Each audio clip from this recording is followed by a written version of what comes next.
Welcome to this deep dive from the Real Japan podcast. Today, we're hopping off the usual Shinkansen path. We're heading down to Kyushu to explore something really special, often overlooked, I think, the Nagasaki Electric Tramway. Absolutely. It's a fantastic system. Our mission today is pretty straightforward. Ugh. We want to quickly give you the essentials, the steps, the costs, the routes, everything you need to confidently use this amazing historic tram network. The info we've looked at calls it an overlooked gem that adds this immeasurable retro charm. It really feels like riding through history. It really does. Some of those trams are incredibly old, but beautifully maintained.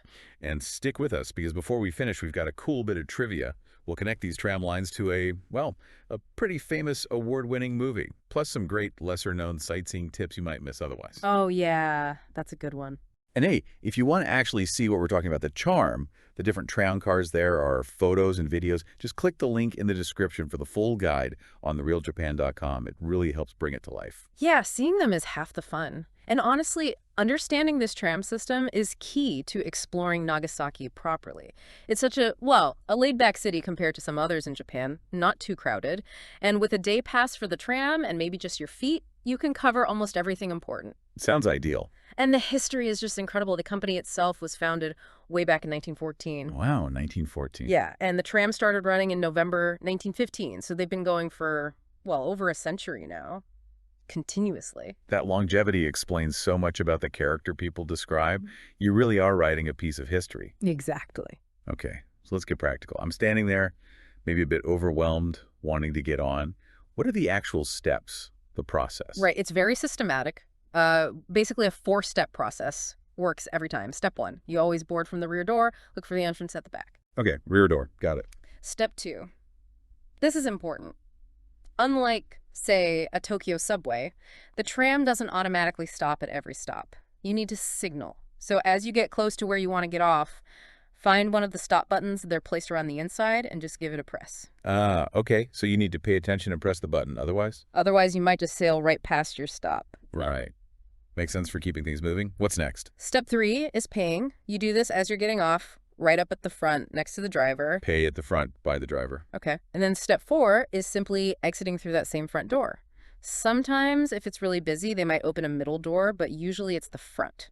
Board rear, signal stop, pay front, exit front. Seems logical. Pretty much. Now, the money part. I heard it's super simple because it's a flat fare. It is. That's one of the best things about it, honestly. It simplifies everything. The fare is currently $150 for adults, and for kids, school-age children, it's just $80. One price. Doesn't matter if you go one stop or all the way across town. Exactly. $150, flat rate. Super easy. Okay, $150 is really cheap, but here's where I've heard people can get tripped up. The whole exact fare thing. Why is that so critical? Yes. This is crucial. The fare box, where you drop your money, it doesn't give change. No change at all. None. It's built for speed, keeping the line moving. But they have thought about it. Inside every tram, usually near the driver, there's a money-changing machine. Okay, so there's a solution. Yes. You can put in coins, like a 500 coin, or small bills, like a 1,000 note, and it'll break it down into smaller coins so you can get your exact 150 ready. That's handy, but there's a catch, right? With bigger bills? Big catch, yes. Those changers do not accept the large bills, so your 5,000 and 10,000 notes are basically useless for the fare machine or the changer. So rule number 1, have plenty of 100 coins and maybe 1,000 notes, or use the alternatives. If you have a Japanese smart travel card like Suica, Pasmo, Ikoka, any of those, you just tap it on the reader near the driver when you exit. Easy. like on the trains and buses elsewhere. Exactly the same system. Or the other great option, especially for tourists, is the one-day pass. You just show the date on the pass to the driver as you get off. No fumbling for change at all. Right. That pass seems like the way to go if you're doing any amount of sightseeing. Yeah. Let's talk about navigating the system now. There are 5 routes. 5 routes numbered 1 through 5. But practically speaking, for visitors, you'll only really use 4 of them. Which one is the odd one out? Route 2. The information shows it only runs like once, very late at night, around midnight. So not really for regular sightseeing. Okay, so focus on routes 1, 3, 4, and 5. How easy are they to tell apart? Super easy. This is where the system is really visitor-friendly. Each main route has its own color and number. So Route 1 is blue, Route 3 is red, Route 4 is yellow, and Route 5 is green. Color-coded. Nice. And it's not just the trams themselves sometimes having the color band, but importantly, every single tram step sign shows the stop number inside a circle of the road's color. So even if you can't read the Japanese name, you can follow the numbers and colors. Makes navigation pretty foolproof, actually. That sounds brilliant. Just follow the blue line, stop number 12, for example. Precisely. They really designed it well for clarity. And these 4 main routes, they really do crisscross the city effectively, hitting all the major spots you'd want to see. Which brings us perfectly to that one-day pass you mentioned. This seems like the ultimate tourist tool here. It really is. Highly recommended if you plan on making, say, more than 4 trips in a day. So how much is it and what exactly do you get? Okay, the cost is $600 for adults and half that, $300 for children. And for that price, you get unlimited rides on all the operating tram lines. So 1, 3, 4, and 5 for the entire day. From about 6:10 in the morning until almost midnight, around 11:40 p.m. Unlimited rides for $600. Let's do the math. A single ride is $150. Right. So if you take just 5 rides during your day of sightseeing. Which sounds easy to do. Peace Park, Glover Garden, maybe back to the station. Exactly. 5 rides means you've spent $750 paying individually. The pass costs $600. So after the 4th ride, you're basically saving money on every subsequent trip. It breaks even at 5 rides. Yeah. That's a very low bar for a full day out. Easily achievable. Plus, the convenience factor is huge. No worrying about exact change every single time you board, especially if you're hopping on and off frequently. Definitely worth considering. But there was a catch about buying it, wasn't there? A crucial detail. Yes, absolutely critical. You cannot buy the one-day pass on the tram itself. Don't even try asking the driver. Okay, so you already get it. You have to buy it in advance. The main place, and easiest for most visitors, is the Tourist Information Center. It's located right inside the main JR Nagasaki Station building on the ground floor. So first stop after getting off the train. Find the Tourist Info Center, buy the day pass. That's the smart move. Get it sorted right away. And remember, they're individual passes. You can't share one pass between 2 people, 1 per person. Got it. Buy in advance at JR Station Tourist Info, 1 per person. That's crystal clear. And just a quick reminder, if you're finding these specific practical tips useful for planning, the complete guide with maps, stop lists, the video clips we mentioned, it's all waiting for you at therealjapan.com. The link is right there in the description.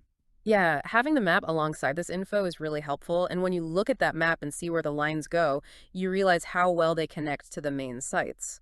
It really is set up perfectly for tourists, excluding that late-night route too, of course. Let's put that to the test. Give us some examples. Say, I want to see the sites related to the atomic bombing. Easy.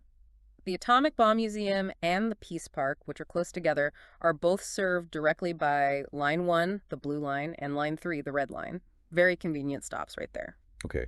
What about something more historical, like Glover Garden? Glover Garden, with those amazing old Western-style houses and fantastic views. That's Line 5, the green line. It takes you right near the entrance. And the famous bridge, the stone one. Ah, Meganabashi, the Spectacles Bridge.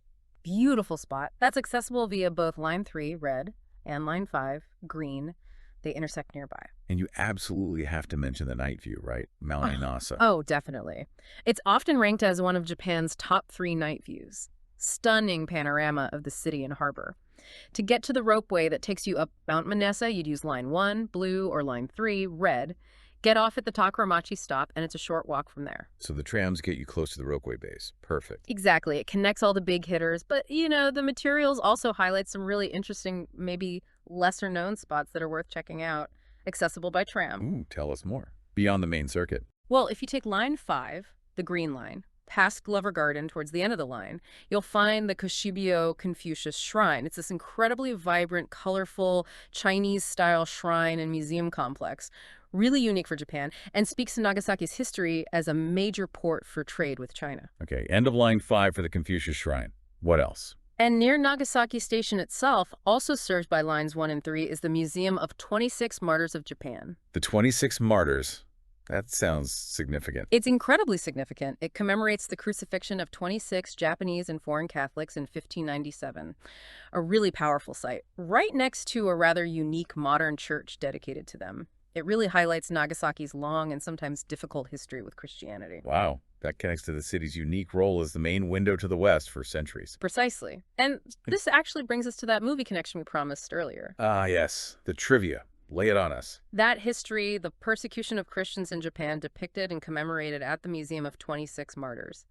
That specific historical period and story formed the basis for Martin Scorsese's film. Silence. Silence, exactly. The award-winning film starring Andrew Garfield and Liam Neeson. Much of the historical context comes directly from the events remembered at that site, right by the tram stop. That's incredible. So you can literally take the tram to a spot that inspired such a major film about Japanese history. It adds another layer entirely to visiting. It really does. It shows how the tram lines don't just connect places, but they connect you to these deep, powerful stories embedded in the city. It really hammers home the point, doesn't it? Nagasaki is so much more than just one or two famous sites. Absolutely. It's a city that maybe gets overlooked by people rushing between Tokyo and Kyoto, but it has this incredible depth. And the tram system, this charming, efficient, inexpensive network, makes uncovering that depth so easy. Plus, riding those old trams, some dating back decades, it just feels right. It's part of the Nagasaki experience. So wrapping things up, what's the final thought for someone listening, maybe sketching out their Japan itinerary right now? You've got this incredibly efficient, cheap, and genuinely charming way to get around Nagasaki right from the main station. So here's something to ponder. We know the one-day pass costs $600 and breaks even after 5 rides. But what if you think you'll only take, say, 4 rides? That's exactly $600 if you pay cash. Is the sheer convenience, the simplicity of having that pass, of never needing to worry about finding exact change, especially maybe when it's crowded or you're in a rush, worth it even if you don't technically save money? Is that lack of friction valuable in itself? Something to think about for your own travel style. Good point. Sometimes convenience trumps pure cost savings. Definitely. And remember, for all the visual aids, the maps, the tram photos, those videos, the complete guide is on therealjapan.com. The link's in the description. Check it out. Thank you so much for joining us for this deep dive into Nagasaki's fantastic tram system. And hey, if you are planning that trip to Japan and feeling a bit overwhelmed, putting all the pieces together, figuring out the trains, the passes, maybe fitting in gems like Nagasaki, remember, Rob's travel planning service is there to help. You can find the link for that in the description too for personalized itinerary assistance. Happy travels. Hope you get to ride those trams soon.